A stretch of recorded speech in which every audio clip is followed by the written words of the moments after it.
అనగనగా సిరిపురం అనే గ్రామం ఉండేది. ఆ ఊళ్ళో వీరయ్య, సూరయ్య అనే ఇద్దరు అన్నదమ్ముళ్ళు నివసిస్తూ ఉండేవారు. తండ్రి వారసత్వంగా వచ్చిన పొలాన్ని ఇద్దరూ సమానంగా పంచుకొని వ్యవసాయం చేస్తుండేవారు. అన్న వీరయ్య ఎంతో మంచివాడు. అతని భార్య జానకి. జానకి తనకు సంతానం లేకపోవడంతో ఎంతో బాధపడుతూ ఉంటుంది. సూరయ్య మంచివాడే, కానీ కొంచెం స్వార్థపరుడు.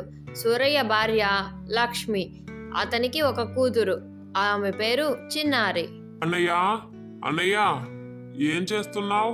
ఈరోజు మన చిన్నారి పుట్టినరోజు. నువ్వు వదిన ఖచ్చితంగా ఈరోజు మా ఇంటికి భోజనానికి రావాలి. ఏంట్రా భోజనానికి రావాలా? నా చిట్టి తల్లిని ఆశీర్వదించడానికి కూడా వస్తాను. సరే అన్నయ్య, మర్చిపోకుండా రా. అలా ఆ రోజు సాయంత్రం రామయ్య దంపతులు చిన్నారి పుట్టినరోజు వేడుకలకు వెళ్తారు. చిన్నారి, నీకు పుట్టినరోజు శుభాకాంక్షలు తల్లి. నువ్వు ఇలాగే 100 పుట్టినరోజులు జరుపుకోవాలి. ఇదిగో తల్లి, నీ పుట్టినరోజుకు ప్రత్యేకంగా చేపించిన నగ ఇది, తీసుకో. అలా పుట్టినరోజు వేడుకలు ముగుస్తాయి. కొద్ది కాలం తర్వాత వీరయ్య సూరయ్యల పంట చేతికి వస్తుంది. ఏంరా వీరయ్య, ఎన్ని బస్తాలయ్యా ఏంటి? 100 బస్తాలు అయ్యాయి బాబాయ్. పోనీలేరా, నీ కష్టానికి ప్రతిఫలం వచ్చిందన్నమాట. అలా అక్కడి నుండి వెళ్ళిపోతాడు వీరయ్య. ఆ తర్వాత సూరయ్య తన ధాన్యాన్ని తీసుకుని వస్తాడు. ఏరా సూరయ్య, నీవెన్ని బస్తాలయ్యా ఏంటి? నావెన్నిలేంటి బాబాయ్, ఓ 50 బస్తాలు పండాయి. అవునులేరా, నువ్వేం చేస్తావు? బాగా పండే పొలమేమో మీ అన్నయ్య తీసుకొని పండని పొలాన్ని నీకు అంటగట్టాడు పాపం. మీరు చెప్పేది నిజమేనా బాబాయ్? నేను ఇంకా ఇన్ని రోజులు నా పొరపాట్ల వల్లే నాకు ధాన్యం సరిగ్గా రాలేదని బాధపడుతుండేవాడిని. అదేం లేదురా, మీ అన్నయ్య పొలం బాగా పండుతుంది, నీ పొలం అంతంత మాత్రమే. అలా సూరయ్య అక్కడి నుండి వెళ్ళిపోతాడు. ఒకసారి తోడికోడళ్ళిద్దరూ మాట్లాడుకుంటుండగా అక్కడికి తాయారమ్మ అనే ఆవిడ వస్తుంది. ఏంటమ్మా జానకి, మీ ఆయనకి ఈసారి 100 బస్తాల ధాన్యం పండిందిగా, నీకేం చేయించాడేంటి? అదా పిన్ని గారు, నాకు ఒక చిన్న హారం చేయించాడు పిన్ని గారు. పంటలో ధాన్యం వచ్చిన ప్రతిసారి మీ ఆయన నీకు ఏదో ఒక నగ చేయిస్తుంటాడంటగా, నిజమేనా? అవును పిన్ని గారు, చేయిస్తాడు. అలా వారు మాట్లాడుకోసాగారు. ఆ రోజు రాత్రి తాయారమ్మ లక్ష్మి దగ్గరకు వెళ్ళి, ఏంటే లక్ష్మి, నువ్విక్కడ ఇలా పనులు చేసుకుంటూ పనిదానిలా పడుండు. అక్కడ నీ తోడికోడలేమో నగలు నట్రా కొనుక్కుని పెద్ద పెద్ద మేడలు కట్టేస్తుంది. మరేం చేయను పిన్ని, మా ఆయనకేమో 50 బస్తాలే పండాయి కదా. మరి దాని వెనుకున్న కారణం ఏంటో నీకు తెలుసా? బయట అందరూ మీ బావగారేమో బాగా పండే భూమిని తీసుకుని మీకేమో పండని భూమిని ఇచ్చారని మాట్లాడుకుంటున్నారు. అవునా పిన్ని గారు, మీరు చెప్పేది నిజమేనా? కాదమ్మా, నిజం కాదు. నేను ఊరికే నీతో వేళాకోళం చేస్తున్నాను. మరి ఏదో నా కూతురు లాంటి దానివని చెప్పాను. నమ్మితే నమ్ము, లేకపోతే లేదు, అది నీ ఇష్టం. మరి నేను వెళ్తున్నా. అలా తాయారమ్మ అక్కడి నుండి వెళ్ళిపోతుంది. ఏవండి, ఈరోజు తాయారు పిన్ని నాతో ఏమందో తెలుసా? మీ బావగారేమో బాగా పండే పొలాన్ని తీసుకుని మీకు పండని పొలాన్ని ఇచ్చాడు అని అందండి. ఇది నిజమేనా? అవునే, నాకు కూడా అలానే అనిపిస్తుంది. ఈరోజు ప్రసాద్ బాబాయ్ నాతో కూడా అదే మాట అన్నాడు. బావగారు ప్రతిసారి పంటకు వచ్చిన లాభంతో అక్కకి నగలన్నీ చేయిస్తున్నాడండి. ఓహో, అవునా? అవును, ఆ నగల్లో మనకు కూడా వాటా ఉంది. వాటిని మనం దొంగలిద్దామా? ఆ నగలు పోయాయంటే మన మీదే అనుమానం వస్తుంది. ఏదైనా మంచి సమయంలో ఆ పని చేద్దామండి. సరేలే, సమయం వచ్చినప్పుడు చూద్దాం. ఏవండి, నిన్న మా అమ్మ ఫోన్ చేసినప్పుడు రావులపాలెంలో ఉన్న అమ్మవారి గుడికి వెళ్తే ఖచ్చితంగా సంతానం కలుగుతుందని చెప్పిందండి. రేపు మనం అక్కడికి వెళ్దామా? సరే, వెళ్దాంలే. నాకు కూడా ఇంకెలాగో పొలం పనులు లేవు. సరేనండి, మీరు లక్ష్మి వాళ్ళను కూడా పిలిచండి, అందరం కలిసి వెళ్దాం. సరే, నేను ఇప్పుడు సూరయ్య దగ్గరికి వెళ్ళి విషయం చెప్తాను, వాడేమంటాడో. సూరయ్య, ఒరే సూరయ్య.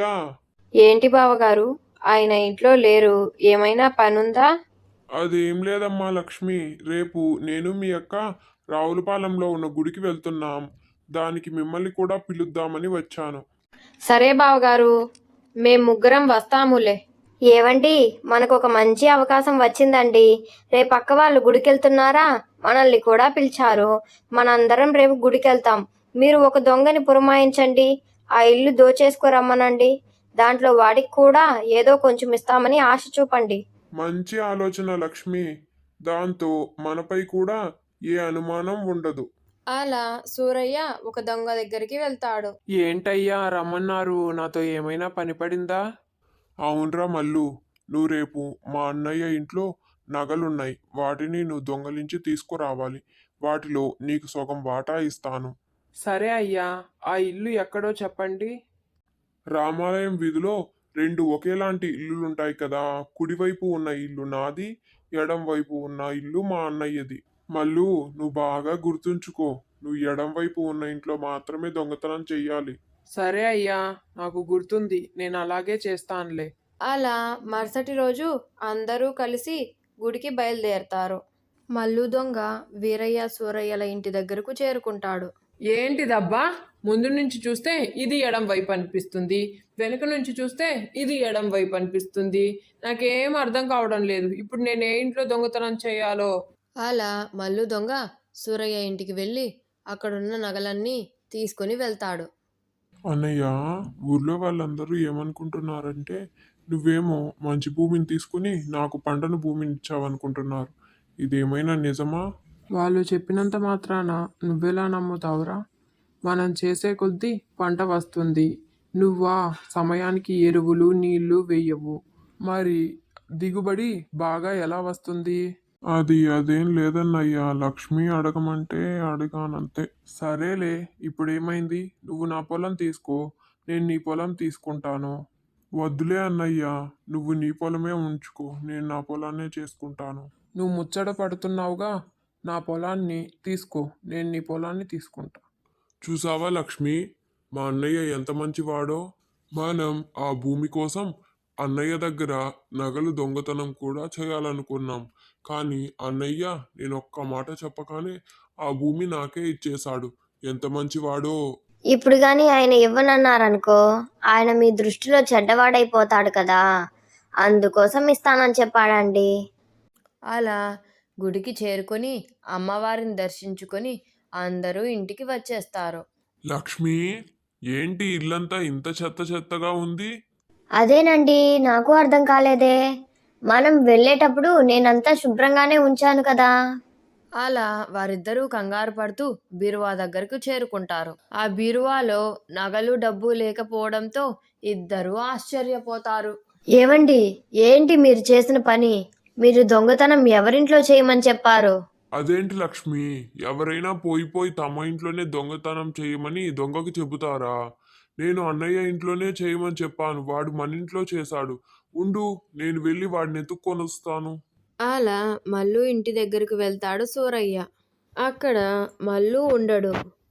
అక్కడున్న ఒక వ్యక్తి, ఏంటయ్యా, మల్లన్న కోసం వచ్చారా? అవును, మల్లు ఈ ఊర్లో లేడయ్యా, అతను తన సొంత ఊరికి వెళ్ళిపోయాడు అని ఆ వ్యక్తి చెప్పగానే మల్లు నగలు తీసుకొని పారిపోయాడని సూరయ్యకు అర్థమై అక్కడి నుండి ఎంతో బాధగా ఇంటికి వెళ్తాడు. జరిగింది మొత్తం లక్ష్మికి చెబుతాడు.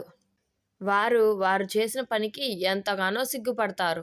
నీతి, ఎవరు తీసుకున్న గోతిలో వారే పడతారు. ఎదుటి వారికి చెడు చేయాలనుకుంటే ఆ చెడు మనకే ఎదురవుతుంది. Thank you for watching.